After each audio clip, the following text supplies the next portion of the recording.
നോക്കിയാലോ? തോല് മുറിക്കാൻ പറ്റുന്നില്ലാത്ത മാങ്ങ കേട്ടോ.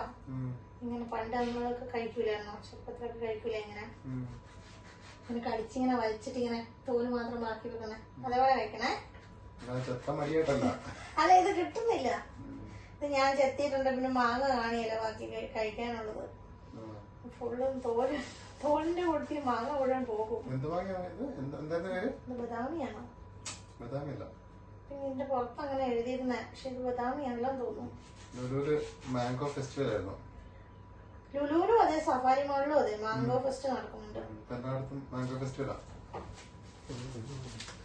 അച്ഛാ അച്ഛാ പിന്നീട് വിളി കേൾക്കുന്നില്ലേ?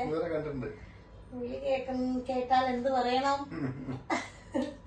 പങ്ങാണ്ടിക്ക് കൂട്ടുപോ വാകൊടി പറയുന്നില്ല. എല്ലാവർക്കും അറിയായിരിക്കും. ബാക്കി പുളിയാണ്. അത് ഇതിനായിരിക്കും. ശരിക്കുള്ള മാങ്ങ കഴിച്ചു നോക്കും. അന്നേരം പുളിയാണ്. ഇതിങ്ങനെ കഴിച്ചു വരച്ചു നോക്ക്. ദശക്കെട്ടിയുള്ള മാങ്ങിയതല്ലേ? ബദാമിയല്ലേ? കവറിന്റെ പുറത്ത് ബദാമിന്ന് കണ്ടപോലെ എനിക്ക് തോന്നി. അല്ലല്ലേ? അതതിന്റെ പിന്നെ മാങ്ങാണ്ടിനോട് ചേർന്നുള്ള അവിടെ മുറിച്ചതാ. അതിന് പുളിയായിരിക്കും മിക്കവാറും. ഒന്നും കൂടെ ഉണ്ട്. നമുക്ക് അതും കൂടെ മുറിക്കാല്ലേ?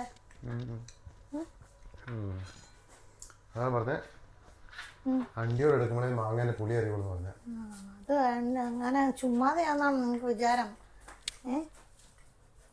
പൂർവികര് പറയുന്നത് അതിലവർക്ക് എന്തെങ്കിലും കാര്യം അറിയാവുന്നോണ്ടല്ലേ?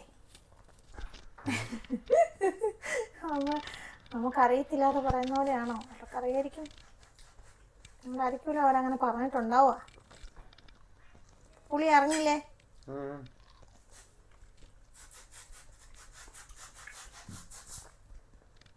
ഏറ്റവും നല്ല മാങ്ങാപ്പഴം ഏതാ?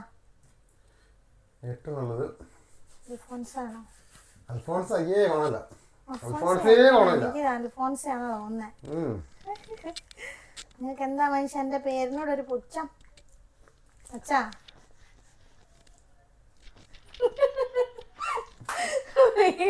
നിങ്ങക്ക് വിളി കേട്ടാൽ എന്നെ കുഴപ്പം. നിങ്ങൾ ഞാൻ വിളിച്ചതല്ലേ? ഒരു കാര്യം ചോദിക്കാനായിരുന്നു. പക്ഷെ വിളിച്ച് ഉത്തരം പറഞ്ഞാൽ മാത്രം മാങ്ങാപ്പഴത്തിനെ കുറിച്ചൊരു കാര്യം പറയാനായിരുന്നു. വിളി കേട്ടില്ലല്ലോ. കൊച്ചുകുട്ടി ഉറങ്ങുമല്ലേ? ചൂട്ടിക്കും ഏതും കുട്ടിയും ഇവാ കുട്ടിക്കും കൊടുക്കാം. നോക്കാം കഴിക്കുമെന്നുള്ളത്. I want food. മാങ്ങ. I want manga. I want manga. I want manga. I want manga. We want manga. Hi, manga. എനിക്ക് വലിയ വീസ. എന്നിട്ട് അതെങ്ങനെയാണെന്നറിയാമോ? നടുക്കത്തെ ഭാഗം ഇങ്ങനെ കടിച്ചു തിന്നണം. എന്നിട്ട് ആ തോൽ അവിടെ ബാക്കി വെക്കണം. പുളിയൊന്നുമില്ല. അത് കഴിച്ചു നോക്ക്. നല്ല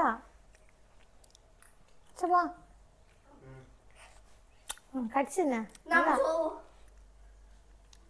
ഇതിന്റെ തോലിങ്ങനെ ഇങ്ങനെ വെക്കും. ഇങ്ങനെ ഇടണ്ട. എന്നിട്ട് തോൽ അവിടെ നിൽക്കും. ഇവിടെ ഇങ്ങനെ കഴിച്ചു തിന്നത്. പല്ല് ഞാൻ താഴെ വരെ ഇറക്കണം. ഡ്രാക്കുളനെ പോലെ ഇങ്ങനെ.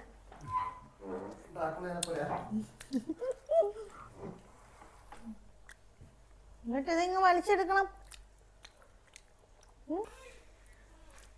കുട്ടി കഴിക്കൂല. ഏതോട്ടാ കഴിച്ചോട്ടോ. തോണി വലിയില്ല. ഏതോട്ടാ വേക്ക് കണ്ടാലോ എന്റെ നിങ്ങൾ കഴിച്ചു വെച്ചാ കുട്ടി കിടന്ന അടുത്ത് കഴിക്കണം കേട്ടോ. ഇനി പുറത്ത് പോണ്ടേ? പാർക്കിൽ പോണോ? എന്താ നീ എവിടെ പോണ്ടേ? സ്വിമ്മിംഗ് പൂളിൽ. അതിന് അവിടെ അടുക്കളയിൽ നിന്ന് വലിയൊരു പ്ലാസ്റ്റിക് കൂടെ എടുത്തിട്ട് പോയിട്ട് അതിൻ്റെ ഉള്ളിൽ 2 ഡ്രസ്സും എടുത്തിട്ട് വെച്ചിട്ടുണ്ട് അല്ലേ? വേഗം പിന്നെ ഇത് 5:45. പല്ലിൻ്റെ ഇടയ്ക്കൊക്കെ കയറി. അയ്യോ കൈയൊക്കെ നോക്കുന്നു.